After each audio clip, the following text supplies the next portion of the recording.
Assalamualaikum dan salam sejahtera. Saya Najib Arif dan ini adalah Pantau Kerajaan Baharu. Sudah pasti banyak perkara kita berikan tumpuan untuk melihat kepada dasar-dasar dan juga segala perkara yang dilakukan oleh Kerajaan Baharu, Kerajaan Perpaduan, dan juga sudah pasti kita memberikan tumpuan juga kepada topik yang hangat diperkatakan, iaitu tentang keadaan ekonomi.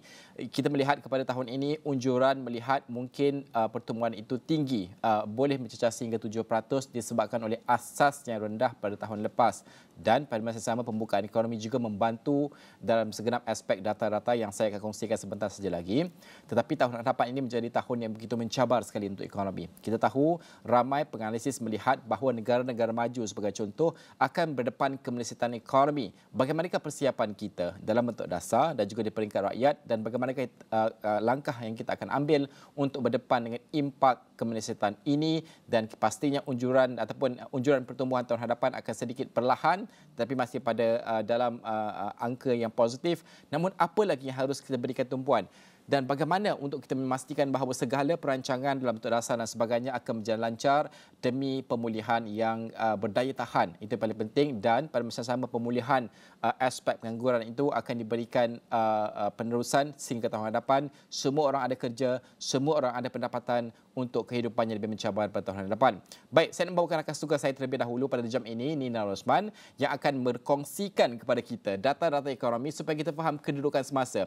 Nina, hari ini pada sebelah petang insya-Allah kita akan ada data IHP, indeks harga pengguna yang baru untuk bulan November, akan dibentangkan kali pertama saya kira oleh Menteri Ekonomi YB Rafizi Ramli sendiri pada petang ini. Selalunya kita dapat statement, kali ini akan dibentang oleh Menteri dan juga kita akan melihat angka tersebut. Nina, ada angka terkini data-data ekonomi untuk kita faham gambaran yang lebih meluas. Kongsikan bersama dengan kami. Baik Najib, sudah tentu 2022 ni tidak lama lagi kita akan mengakhiri tahun ini. Jadi mari kita imbas kembali untuk melihat beberapa indikator mengenai prestasi ekonomi, kedudukan ekonomi, adakah sihat, adakah tidak sihat, dan ini adalah menunjukkan antara indikator menunjukkan bagaimanakah prestasi ekonomi kita ketika ini. Dan saya akan mulakan dengan kadar OPR Malaysia, itu kadar dasar semalaman, overnight policy rate. Kalau anda teliti di sini, graf ini menunjukkan bahawa kadar OPR daripada tahun 2019 sebelum pandemik COVID-19 sehingga pada tahun ini, iaitu tahun 2022.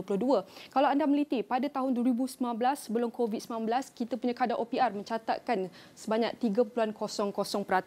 Namun pada tahun 2019 kita melihat trend penurunan daripada 3% hinggalah tahun 2020 iaitu mencatatkan sebanyak 2.00%, dan pada tahun 2020 iaitu sudah tentu kita dilanda dengan krisis kesihatan, krisis ekonomi, dilanda dengan pandemik COVID-19, iaitu hampir seluruh negara yang menghadapi kesan dan impak daripada krisis-krisis ini, dan disebabkan itu iaitu Bank Pusat Bank Negara Malaysia telah menurunkan kadar OPR sehingga 1.75%, dan kadar ini iaitu kekal sehingga hampir setahun. Kalau anda teliti daripada tahun 2020 sehingga tahun 2021, ia kekal sehingga 1.75% hinggalah pada tahun ini sekitar bulan Mac. Dan anda teliti iaitu sekarang kita sudah berada di fasa pemulihan, namun kita berada di momentum yang agak perlahan. Tetapi kita lihat iaitu kadar OPR mula meningkat pada tahun 2022 sekitar pada bulan Mei, iaitu sebanyak 2.0%. Kita melihat trend peningkatan pada kadar OPR daripada mula bulan Mei, iaitu sehinggalah yang terkini pada yang dikeluarkan kadar OPR yang ditetapkan yang terbaru pada November 3, iaitu sebanyak 2.75%, dan ini adalah masih berada di bawah paras sebelum pandemik COVID-19. Tapi apa yang anda perlu faham bahawa kadar OPR ini ditentukan oleh keadaan semasa prestasi ekonomi. Sekiranya kadar OPR ditetapkan begitu, maknanya ia mengikut bagaimanakah prestasi ekonomi ketika itu. Sudah tentu kita melihat iaitu penurunan pada 1.75% yang kita alami hampir setahun ini disebabkan ekonomi kita sedang mengalami penyusunan. Ekonomi kita sedang berada di tahap rendah dan semakin ke belakang. Namun walaupun ekonomi kita berada dalam keadaan pause buat sementara waktu, kita melihat iaitu kadar OPR kita masih meningkat pada tahun ini. Namun kalau anda harus iaitu teliti dan ingati bahawa walaupun ia naik, ini disebabkan faktor luaran seperti perang Rusia Ukraine yang berterusan, kadar faedah dinaikkan oleh rizab persekutuan yang dinaikkan dinaikkan secara agresif walaupun dalam keadaan ekonomi kita kita melihat iaitu momentum yang baik, tetapi kadar OPR ini ditingkatkan kerana faktor luaran adalah antara faktor utama iaitu peningkatan kadar OPR Malaysia. Seterusnya anda melihat iaitu Najib ada mengatakan tadi bahawa kemungkinan hari ini kita akan menjangkakan IHP yang terbaru. Jadi kita imbas balik kembali apakah IHP iaitu indeks harga pengeluar IHP yang terkini yang kita dapat saksikan pada bulan Oktober. Dan kalau saya perincikan iaitu ada dua iaitu indeks harga pengeluar indeks harga pengguna IHP dan indeks harga pengeluar IHPR. Dan kalau anda teliti di sini iaitu pada suku ketiga iaitu mencatatkan peningkatan daripada suku kedua sebanyak 4.5% dan untuk bulan Oktober iaitu kita mencatatkan 4% untuk IHP indeks harga pengguna.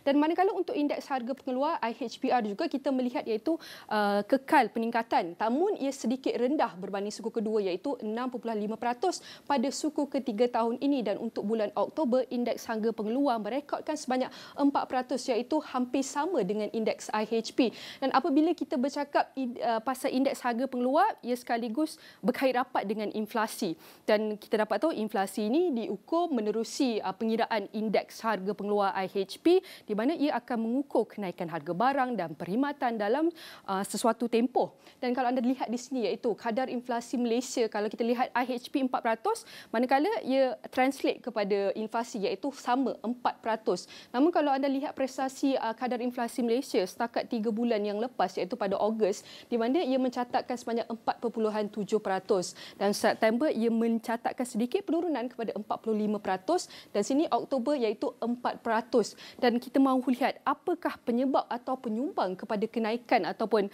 penyumbang kepada kadar inflasi kita ini. Kalau kita dapat lihat kita akan teliti apakah yang inflasi mengikut kumpulan utama yang menjadi penyumbang kepada kadar inflasi kita di Malaysia ini. Kalau anda teliti, saya tidak akan sentuh semua kategori kumpulan utama. Di sini saya akan kongsikan antara penyumbang besar kepada inflasi negara. Di sini kalau anda dapat teliti iaitu makanan dan minuman bukan alkohol iaitu pada bulan Oktober iaitu meningkat kepada 7.1%. Diikuti juga dengan pengangkutan iaitu sebanyak 5.2% pada bulan Oktober. Kita dapat lihat iaitu penyumbang inflasi daripada pengangkutan kerana sekarang tiada PKP, tiada sekatan pergerakan dan orang ramai sudah mula travel. Lagi-lagi pada bulan 12 ni orang dah ramai dah itu melancong hingga ke luar negara. Dan kalau kita teliti itu restoran dan hotel di mana orang dah boleh bercuti, restoran dah boleh buka, F&B dah buka. Iaitu kita melihat peningkatan sebanyak 6.8% pada bulan Oktober. Dan antara penyumbang faktor inflasi yang lain kalau anda teliti juga adalah hiasan perkakasan dan penyelenggaraan istimewa iaitu meningkat sebanyak 4.1% pada bulan Oktober 2022 manakala yang lain kalau anda teliti kenaikan kadar inflasi meningkat tapi sedikit tapi tidak sebanyak kumpulan utama seperti makanan dan minuman bukan alkohol, pengangkutan, restoran dan hotel.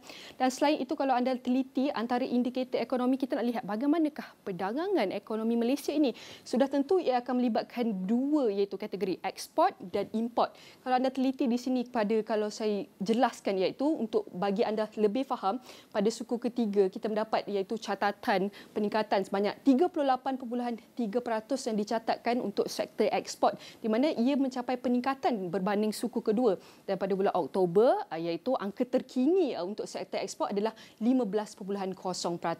Manakala untuk import pula pada suku ketiga kita melihat iaitu peningkatan daripada 36% pada suku kedua ia meningkat kepada 46.5% iaitu 355.3 bilion ringgit pada suku ketiga. Manakala untuk bulan Oktober iaitu mencatat peningkatan sebanyak 29.2% hampir mencecah 30% atau kita panggil 113.5 bilion ringgit. Dan untuk perkara ini Najib, apa yang dapat saya kongsikan ini adalah antara indikator-indikator menunjukkan memberi gambaran bagaimanakah prestasi dan kedudukan ekonomi kita ketika ini dan apa persediaan yang perlu dilakukan oleh Malaysia dalam berdepani cabaran global.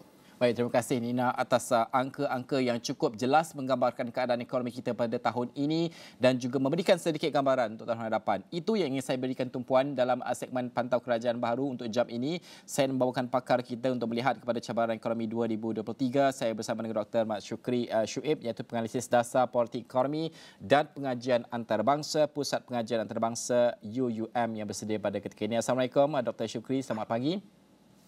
Waalaikumsalam warahmatullahi wabarakatuh. Selamat pagi. Doktor, ada banyak data ekonomi yang boleh kita lihat dan juga kita boleh baca. Kebanyakan data ekonomi kalau di peringkat Malaysia ini adalah positif. Gambaran yang diberikan untuk tahun hadapan adalah tahun yang mencabar untuk semua negara termasuk juga Malaysia. Tempias kemelesatan ekonomi di negara maju mungkin akan tiba di rantau ini. Bagaimana doktor melihat pertama sekali prestasi tahun ini, kedua apa jangkaan terdekat untuk 2023 yang boleh kita bayangkan yang orang ramai perlu faham dan juga tahu?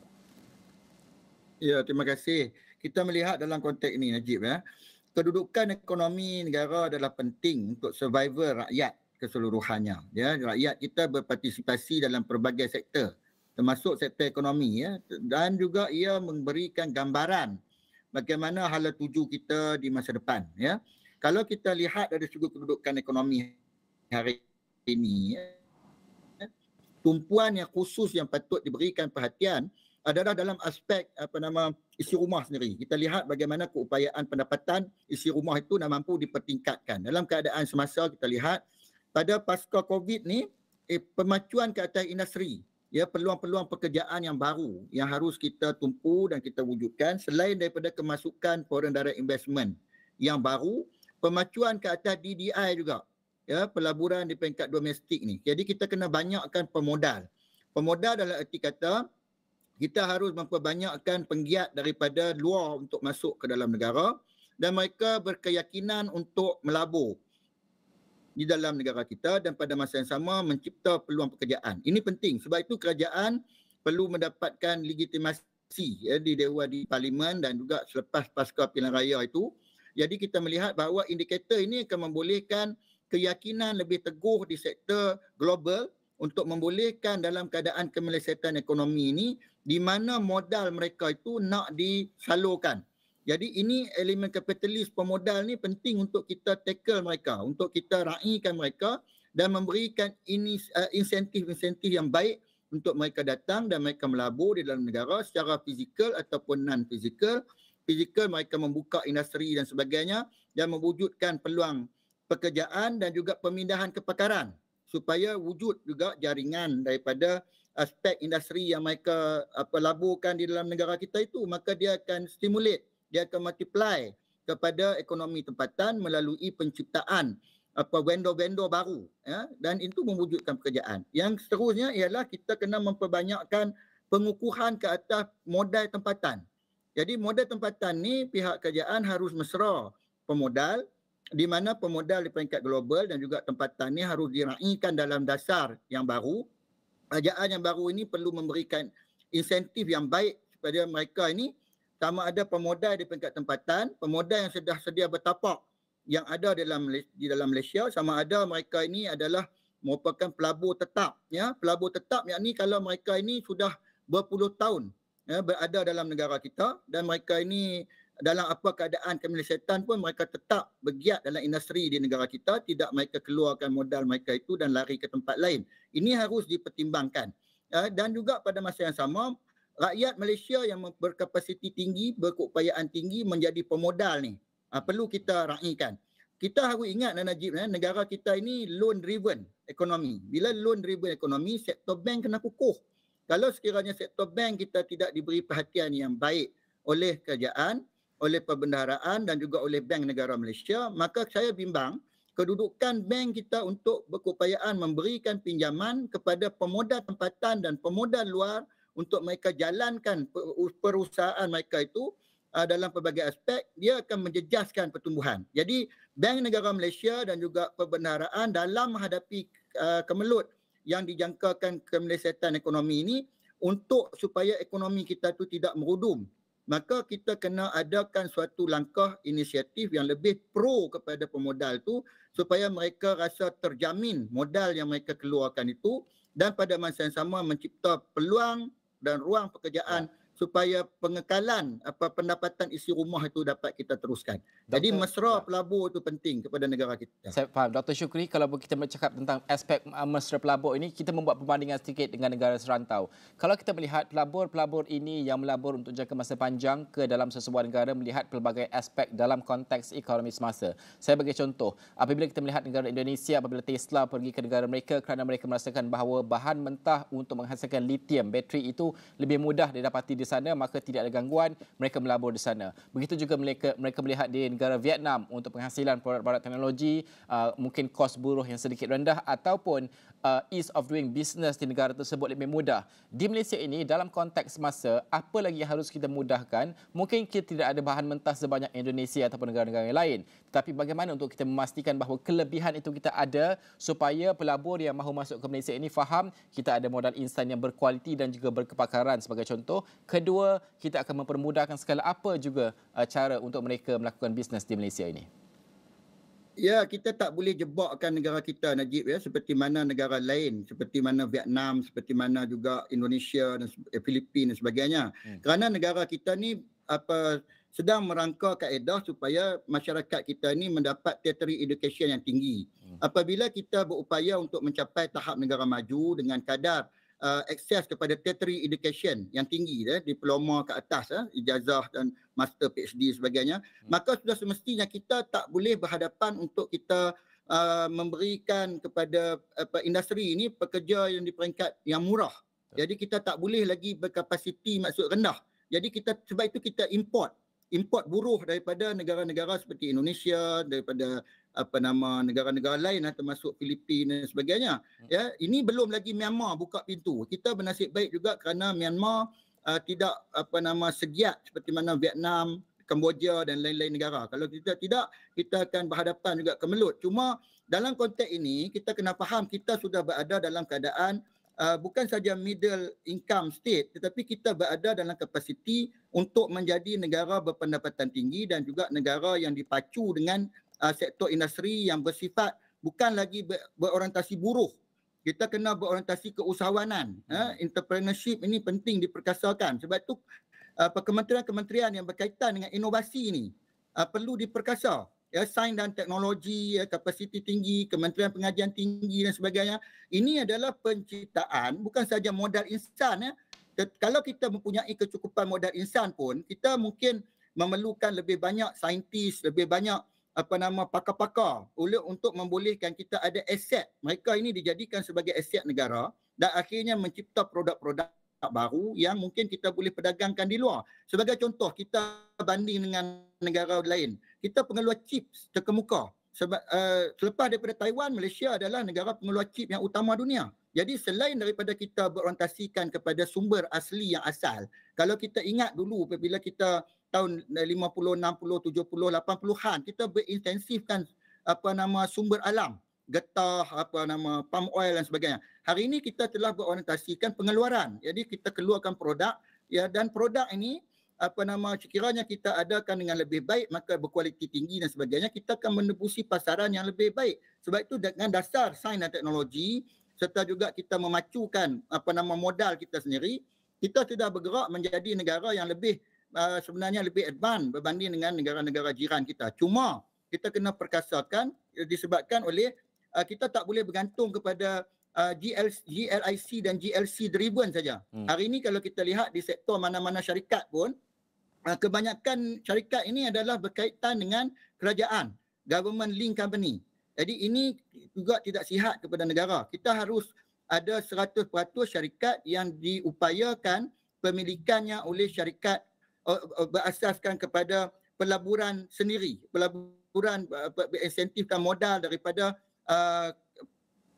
pemodal itu sendiri. Jangan kita harapkan supaya kerajaan contohnya dalam GLIC ini nak melabur, nak mengadakan syarikat-syarikat dan akhirnya kita boleh bekerja situ, akhirnya kita akan tersekat dengan elemen government driven ekonomi. Ini pun kita kena kaji semula dalam proses ini supaya kita dapat bersaing berbanding dengan, kita tak boleh lihat lagi negara-negara ini, kita kena tengok keupayaan kita untuk menuju ke arah negara maju supaya rakyat kita ini berintensifkan kepada modal yang bersifat kewangan, yang bersifat futuristik, bukan lagi bersifat hanya mengeksploitasi sumber alam yang kita ada saja.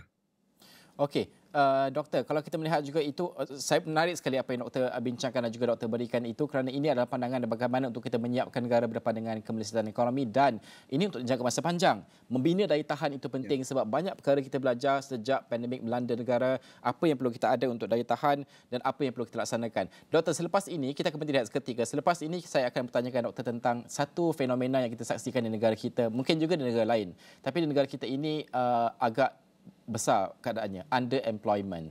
Bagaimana untuk kita melihat perkara ini dan bagaimana untuk menyelesaikan perkara ini, kerana kita tidak mahu hanya memberikan pekerjaan, sebaiknya pekerjaan yang bersesuaian dengan tahap kemahiran mereka dan juga kelulusan mereka dan juga pencapaian mereka, dan barulah kita masuk kepada topik gaji bermaruah selepas ini.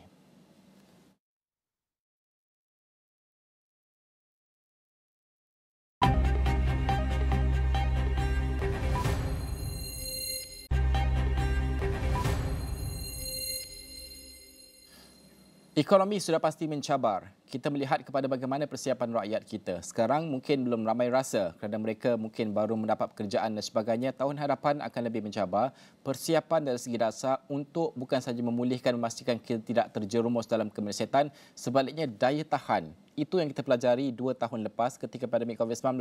Daya tahan itu sangat penting. Apabila krisis melanda, kita mampu berdepan dan juga kita mampu mengharungi badai tersebut. Saya masih lagi bersama dengan Dr. Muhammad Syukri Shuib, Pengasas Dasar Politik Ekonomi dan juga Pengajian Antarabangsa, Pusat Pengajian Antarabangsa UUM. Doktor, tadi banyak perkara kita sentuh. Saya nak membawakan topik kepada underemployment ataupun unemployment ini, kalau kita katakan bahawa mereka bekerja di bawah kelayakan mereka, gaji kelayakan mereka sebagai contoh. Jadi ini disebabkan oleh mungkin selepas pandemik kita sibuk untuk menempatkan pekerja-pekerja kita dalam industri supaya kadar pengangguran kita turun. Kita faham keadaan itu. Namun untuk bergerak ke hadapan, kita mahu mereka ini kerjalah dengan sesuai ke kelayakan mereka supaya barulah kita boleh masuk kepada topik seterusnya, gaji yang bermaruah.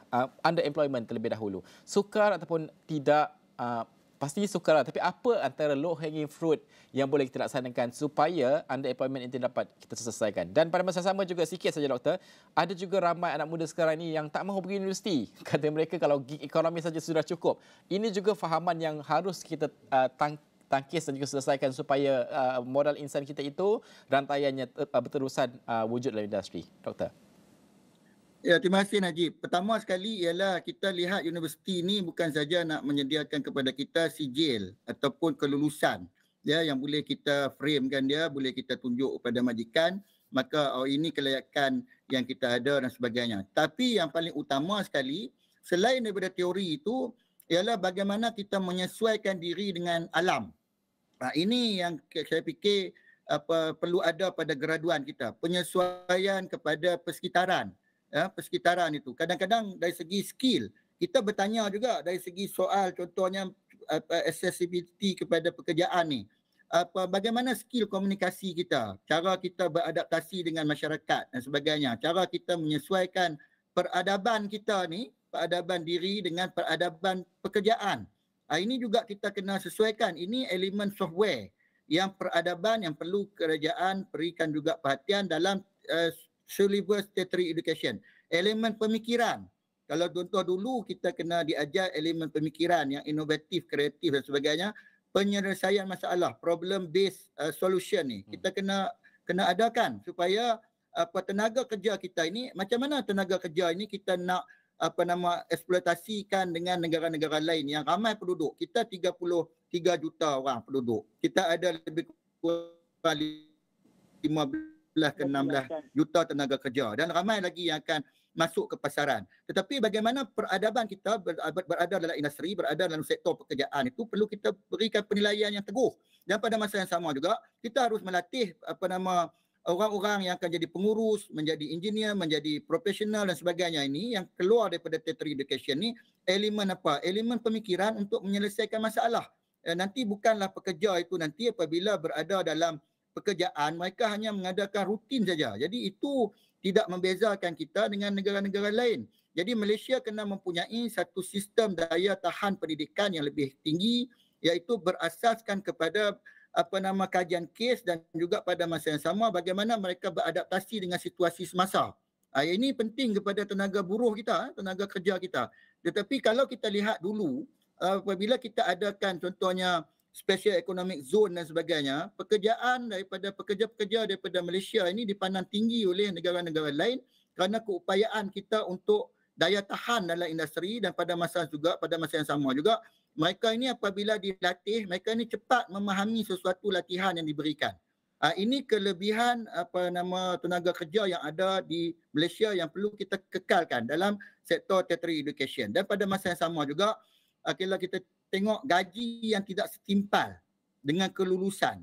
Jadi dalam konteks itu, sebab itu kerajaan perlu mengadakan suatu penyesuaian. Penyesuaian ini kena fokus daripada pihak kerajaan dan juga pihak swasta untuk bersama-sama.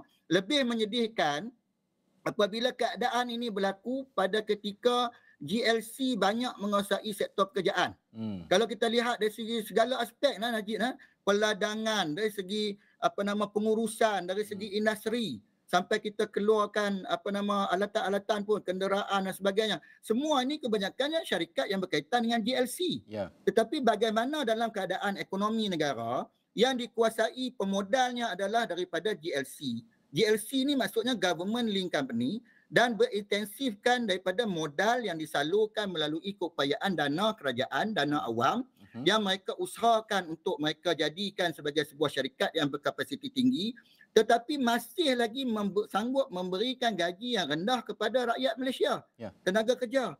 Jadi ini, Najib, kita kena kaji semula. Dr. Jadi Syukri, peranan GLC ni perlu diperkasar. Dr. Syukri, kita berbaki 2 minit lagi. Saya nak memasuki kepada apa yang Dr. Syukri sentuh tadi, gaji ini. Sebab ramai kita melihat kepada gaji minimum setiap kali. Tapi sudah tiba masa kita melihat kepada gaji bermaruah, living wage ini. Barulah industri ini akan mengikut bagaimana dasar tersebut. Bagaimana untuk kita laksanakan perkara ini? Ya, sebab itu kita kena mulakan bukan saja di sektor kerajaan. Contohnya perkhidmatan awam 1.3 juta ni gajinya perlu dikaji semula dan sebagainya. Kita bimbang takut ada dari segi contohnya perolehan kerajaan tidak selari dengan perbelanjaan kerajaan dari segi emolumen. Kalau pembangunan ialah kontrak dan sebagainya, tapi emolumen kerajaan ni saban hari semakin meningkat kita melihat. Kerana apa? Kerana kita terpaksa membayar gaji kaki tangan awam yang ramai, 1.3 juta yang merangkumi sektor keselamatan, perubatan, kesihatan, pendidikan dan sebagainya. Ini kita tak boleh salahkan kerana mereka ini adalah mereka yang berkhidmat dalam kerajaan. Tetapi pada masa yang sama, kalau kita nak gaji yang memaruah dan sebagainya, mesti bermula daripada syarikat yang berkaitan kerajaan dulu. Syarikat yang berkaitan kerajaan perlu mempertingkatkan ini supaya pendapatan isi rumah itu dapat dipertingkatkan, dan pada masa yang sama mereka akan menjadi pendorong kepada sektor peruncitan. Mereka yang gaji tinggi ini mereka akan membolehkan akses kepada perumahan, akses kepada otomotif, akses kepada peruncitan. Ya, jadi kalau ketiga-tiga sektor ini hartanah dapat kita kekalkan kelestariannya, gaji mereka cukup untuk membeli rumah, tak perlu kita gabung antara suami dan isteri untuk membeli rumah contohnya selepas ini. Apabila ini maksudnya perlu diberi perhatian yang serius, sebab kita dalam negara kita ni item based tax ni, tax kita ini berasaskan kepada item. Beli rumah bayar cukai, beli kereta bayar cukai, beli barang-barang kosmetik bayar cukai, beli barang makanan yang tertentu, tekstil dan sebagainya kita tax. Kita pergi restoran di tax dan sebagainya. Jadi item and services based tax ni sangat berupaya dalam negara kita. Jadi disebabkan itu saya katakan bahawa GLC harus berusaha untuk mempertingkatkan jaringan pemberian gaji kepada pekerja, supaya dalam konteks itu kerajaan dapat salurkan kebaktian kepada pekerja ini melalui syarikat yang berkaitan kerajaan dan disusuli oleh syarikat swasta yang berkapasiti pemodal penuh ni. Ini kita kena lihat, Najib. Kalau kerajaan tak move GLC untuk berubah, maka syarikat-syarikat lain pun akan sukar untuk berubah. Kerana kita ni kebanyakannya government link company base ekonomi dalam negara kita. Jadi saya fikir itu kaedah dia. Baik, banyak perkara yang Dr. sentuhkan tentang soal GLC, bagaimana untuk menarik masuk pelaburan. Ekosistem itu perlu lengkap, dan juga pada masa sama Dr. juga menyentuh tentang bagaimanakah sistem percukaian kita. Saya kira ini penting sekali, sebab kalau kita berbelanja sahaja, emolumen harus meningkat untuk gaji yang lebih bermaruah, tapi pungutan kita juga harus sistematik dan juga berkesan. Terima kasih Dr. kerana membantu kami memahamkan apakah cabarannya dan apakah penyelesaian yang mungkin boleh dipertimbangkan oleh pembuat dasar sebagai contoh. Terima kasih Dr. Syukri kerana bersama kami pada pagi ini. itu saja untuk Pantau Kerajaan Baharu pada jam ini. Saya Najib Arif. Kita akan muatkan dalam laman web kami astroawan.com. Sekian saja. Assalamualaikum warahmatullahi wabarakatuh.